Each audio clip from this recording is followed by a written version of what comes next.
On this week's episode, we're discussing boosting posts, the good, the bad, and the ugly. Welcome back to another episode of JFDI with the two Lauras. This is the weekly show where we talk to you, the freelance social media marketer, about all kinds of things when it comes to running your business, whether it's content ideas, getting rid of clients, winning clients, pricing, all sorts of things we talk about. And as Laura's just alluded to, today we are talking about boosted posts. This is something that comes up a lot in our communities. Should you boost posts? Should you not? What's the pros? What's the cons? We're going to go right into it, talk about all the things you need to know in relation to boosting your content. Before we get into it, we would love to hear from you. So I'm here with a massive beg. Please leave us a review wherever it is you're listening to the show. It really helps us to know that A, someone's actually listening, and B, that they're enjoying it. So yeah, if you'd love to leave us a review, we would be so grateful. Obviously hit the 5 stars if you think we're worth it. But let's dive in then. Boosted post. Should we start with the good? Let's start with the perception, I think, maybe. Okay. Boosted posts. I'll tell you what, though, let's just wind back and say, what are we actually talking about when we're talking about boosting a post? Just in case you're like, what are you talking about? On Instagram, on Facebook, etc., wherever there's a post, there's usually a button that says boost it or like promote this post. The wording changes all the time, isn't it? But it's basically turning your existing content into an ad. So that's what we're talking about today, rather than going and creating an ad in Ads Manager. Yeah. And back in the day, so I've run ads for like over 10 years and boosted posts have changed considerably. So 10 years ago, probably even maybe 5-6 years ago, I'd have been saying boosted posts are shit. Don't do it. It's not worth it. It's a waste of money. It was so limited. I'm still not someone who is a huge advocate for boosting posts, but times have moved on and I don't think they deserve the bad name that they had years ago. So if you listening to this thinking, well, hang on, everyone always says boosted posts aren't worth doing, then keep listening, because actually I think things are a little better than they used to be, and there are some opportunities to benefit from boosting posts, but obviously also listen to the downsides of it as well. Yeah, like we boost posts all the time, don't we? Exactly, yeah. But we do it in a very strategic way. We do it with a specific reason behind it, and we'll probably get into that. But we don't just willy-nilly chuck some money on a post and hope for the best. Yeah. Which is what I think a lot of people probably do.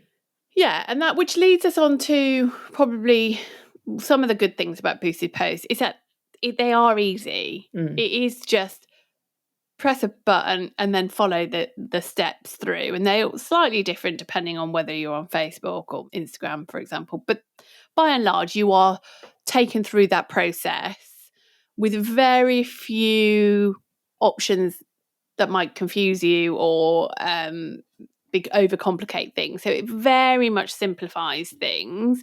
You could argue, well, hang on, if you go into Ads Manager and you want to run ads, that's also kind of takes you through the process. But there are so many variables when you're in Ads Manager, it can be overwhelming and confusing.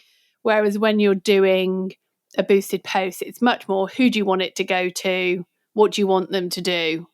Yeah, how much do you want to spend? That's pretty much the decision. It's very kind of simplified. Which makes it easy, which there are probably downsides to that. But just looking purely at the positives, if you don't know Ads Manager, you don't know how to run ads, but you do have a bit of budget to put behind some content, then it can be quite simple, which is a positive. We have to remember that Meta is a business and they want people to spend money on ads. So they are going to make it easy. They have to have these more strategic options for people who've got big budgets and want to really go to town. But they have to make things easy for the people who are not tech savvy, who still want to spend some money so they can get that money out of them. So it is all like a business move. And you have to remember that when you're weighing up, should this be a boost or should this be a post? You have to think like from your own business perspective, but also from Meta's, like why are they making boosts easier? It isn't so that you can get better results. It's so that they can make more money in their bank. Yeah. Yeah. Nice. Good point. So they are easier, not just in terms of setup, like from a technical perspective, but in terms of the actual creative for the ad. Because if you're going into Ads Manager, you have to go and think about, what ad am I going to create? Like, what's the creative going to be? What's the copy going to be? Yada, yada, yada. Whereas with a boost, you've already created the content. ideally you're not boosting it unless it's actually working. So the content's already there. You don't have to think about that again. Yeah, and I think that's just a good point that you've just made that is worth kind of highlighting. You should not be boosting posts that do not work organically. That's kind of putting money behind it, like a dead post. So lots of people sometimes have the mentality, oh, that didn't work as well as I wanted it to. Let's put some money behind it because that will make it better. And that's the wrong way to approach it. It has to be, that post is done really well. It's getting you the results that you were hoping for in that post. So let's put some money on it and like make hay while the sun shines. Yeah, if you're doing it the other way around, if you've got a shit post that no one's seeing, no one's commenting on it, by spending money on it, it's still a shit post that no one's commenting on. It's just that more people might be seeing it. Yeah. So it doesn't make it a good post by putting money on it. Yeah, exactly. for sure. And it's worth saying that boosted posts can work, but it depends on what your goal is. Now, if you're sat here thinking, okay, I've done this post, it's got some good engagement, I'm going to boost it and I'm going to try and get more sales, it's going to be very difficult. When you're in Ads Manager and when you're running ads, there are a huge amount of optimizations you can create your ads in. So you're basically saying to Meta, go and find me people who are going to buy stuff. In boosted posts, you don't have that range of optimization. So you could say to Meta, I want to boost this post and I want to get people to my website. Now that's fine.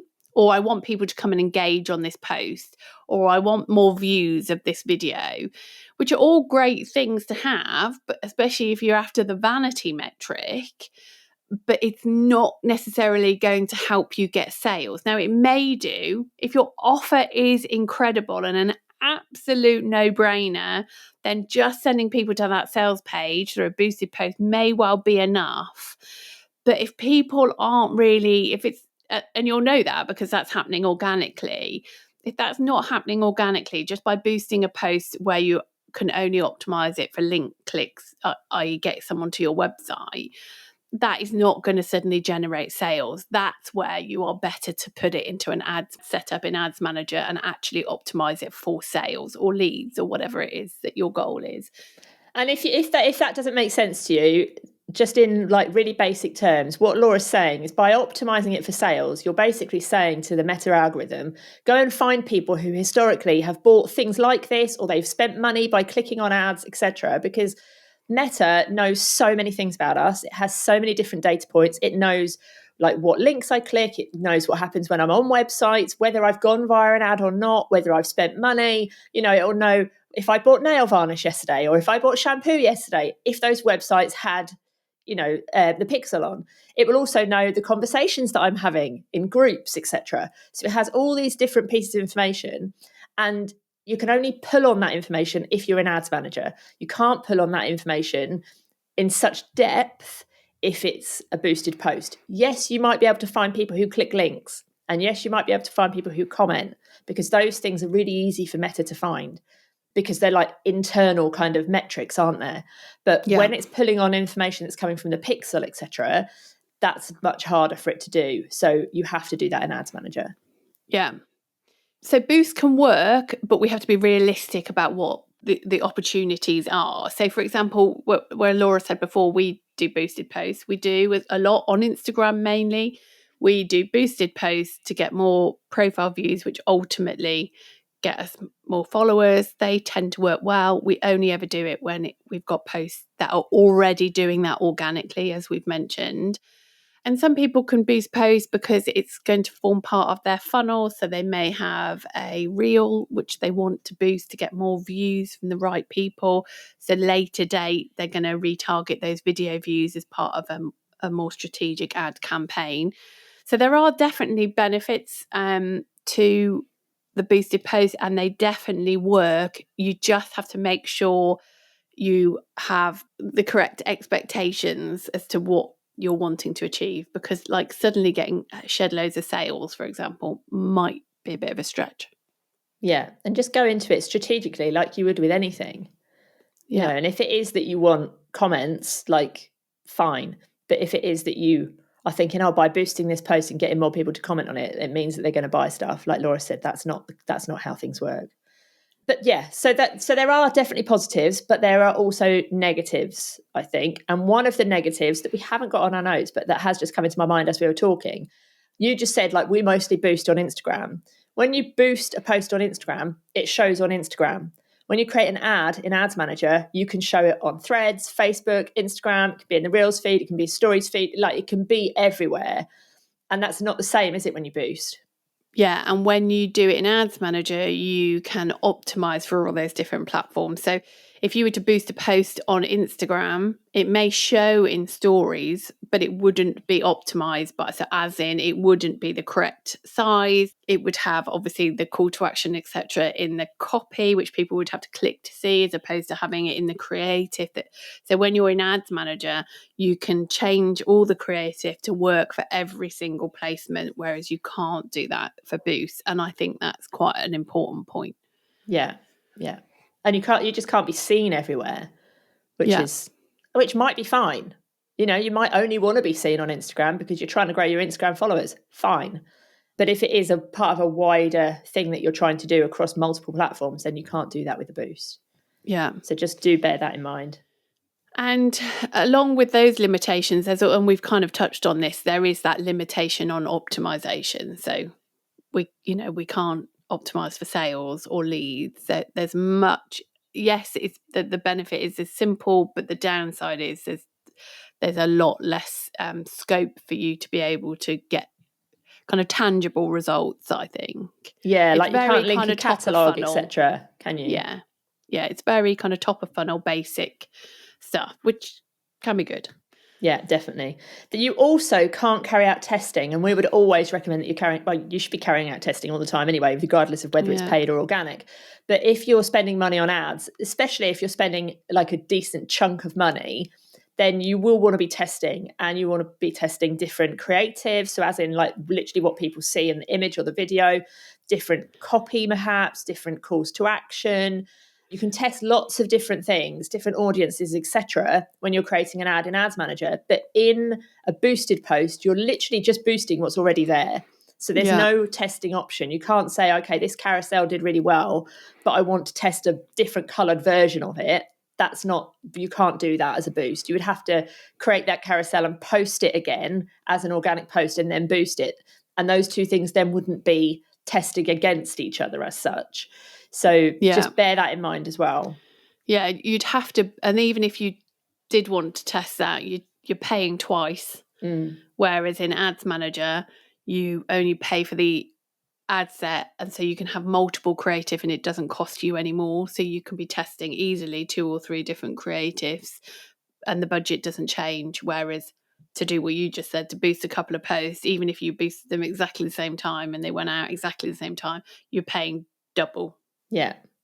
And so that like boosts are quite expensive, not just because of that, but just in general, they're quite expensive. Like if you are boosting in app on an app, I don't know if it's the same on Android, but on iPhone, you have to pay extra for the privilege of doing it on an iPhone because of the App Store charges. Whereas if you're on desktop, you don't have to do that. So that's obviously something to keep in mind as well. But just in general, they're more expensive, aren't they, than a normal ad. So just keep that in mind.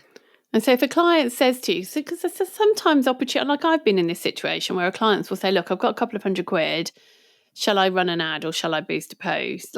Or they probably don't actually ask me that. They just say, I've got a couple of £100. Can we do an ad? And I would always say, actually, it's not worth doing an ad because £200 is not going to get you very far. But yeah, we can do a boosted post. But it's making sure that you are kind of advising them correctly. So I would say to them, for £200, it's going to be hard to do an ad. It's up to you. Your results might be cheaper, but it's going to cost, for my time, is going to be a lot more. Or weigh it up with, you could just do boosted posts, but your results might be more expensive. You just need to be kind of open with your clients about that. But it's definitely more expensive in terms of, especially that iOS fee that's been added. I think it's iOS, Apple. Yeah, I think it is only Apple. I don't think it's Android. Yeah, I'm not sure. We're Apple girls, so we wouldn't know that. No. Feel free to let us know so we can put a note in the podcast. But yeah, it can be quite expensive. And like you've just said, if you're running ads, then you're going to obviously be charging the client for that, and that's going to cost them more than a boosted post. But I would argue that if you're boosting posts for clients, you should still be charging extra for that, because you're still going to have to, make sure that the ad account is set up correctly, make sure you're doing the ads properly, like in terms of the setup, make sure you're keeping an eye on it. If it's something that's running and you want to check on the data to see if it's still worth running, you're going to probably want to report back on that. Like there's a lot more additional work that you're probably going to have to put in if you are boosting posts that a client really shouldn't be getting for free. No, yeah, it depends if it's like one post randomly here and there for 50 quid, fine. But just have a think about that as well. It'll be different for everybody. And when you know that there's budget going to be spent, even if it is just on boosted, when you're starting to put your proposals in, then price accordingly, because as you say, it can be a bit of a ball ache.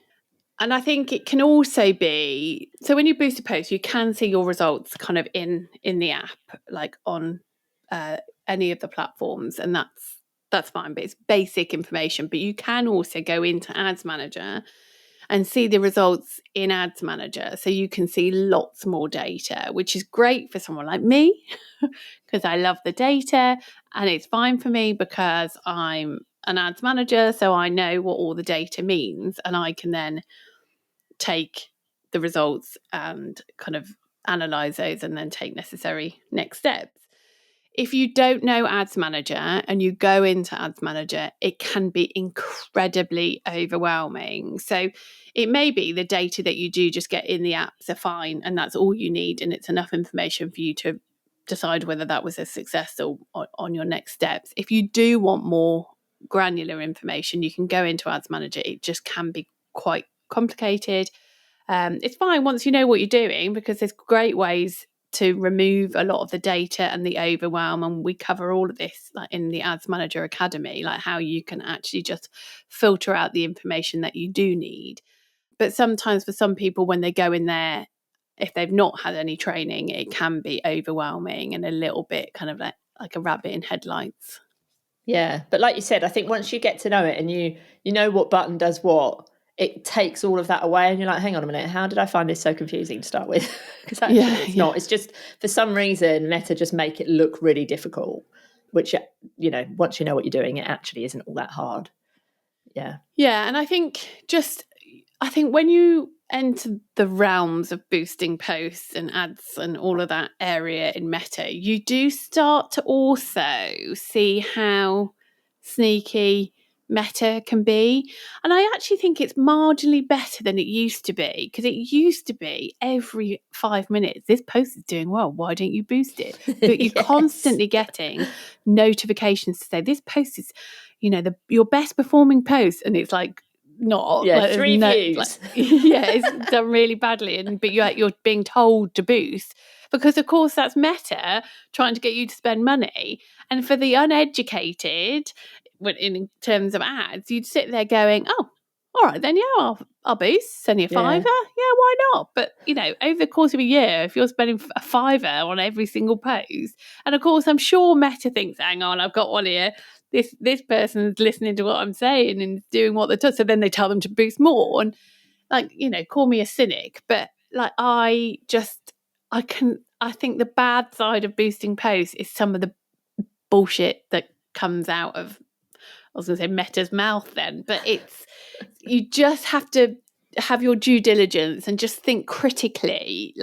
When they're saying to you, oh, this post is your best, boost it here or do this or promote it, or just think, is it really? Don't believe everything Meta tells you. And that's something let's not even get onto the Meta ad reps who might phone you up, because that's a whole different podcast in itself.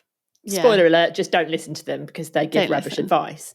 But it's well sneaky. I haven't had one of those for a while pop up. Yeah, maybe our posts are all rubbish. I got one the other day on our account saying this post is on fire or something crap, and it wasn't on fire.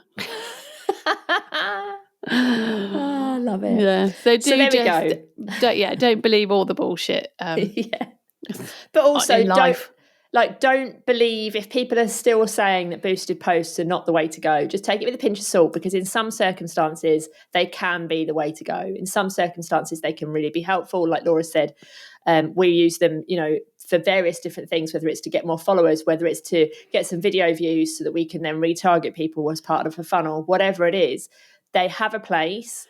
You just have to think about, is this the right option for what I want to achieve, or would Ads Manager be a better option? And just always keep that in mind. So like where we probably started the podcast saying, we're going to tell you whether you should use boosted posts, we can't tell you that, because in some circumstances you should, and in some circumstances you shouldn't. So I know that's quite annoying, but you just need to make an informed decision. Yeah, and hopefully this podcast will help you with that informed decision. But I think if you've got, the way I would look at it, especially when handling clients, is that if they're saying, can I boost this post because I want to get more sales or because I want to get more leads, then you probably need to go, you know what, I think you'd be better to run an ads campaign, quickly come and do Ads Manager Academy and learn how to be an ads manager, and then obviously get them to pay for the ads and your time. If they're coming to you saying, oh, it'd be nice to just get some more views on this because we can target them later, or whatever their goal is, then that you can say, okay, yeah, maybe this would work. But be wary, especially when it's clients with their expectations. If they say, yeah, I'm happy to spend 50 quid, make sure they're clear what they're going to achieve with that £50. Yeah. So it's they're not disappointed in a week or 2 weeks time when that money's run out and they've not got any sales, because you haven't kind of advised them on that. So yeah, and if you're listening to this thinking, God, I wish I knew a little bit more about ads, I wish this was something that I could offer, then come and check out the Ads Manager Academy. It's ads training, all aimed at freelance social media managers to get you completely up to speed on running ads for yourself and for clients. We've had hundreds of social media managers go through the program, and some incredible ads managers out there now as a result, which is always amazing to see. So if you're up for learning more about becoming an ads manager or adding ads management to your repertoire, then you can visit our website on the twolauras.com/ads. Is that right? Well done, yeah. And if you've got any she questions, doesn't remember a lot of things, so I'm impressed that she remembered that. It's just because ads is so easy. It's fairly easy to remember.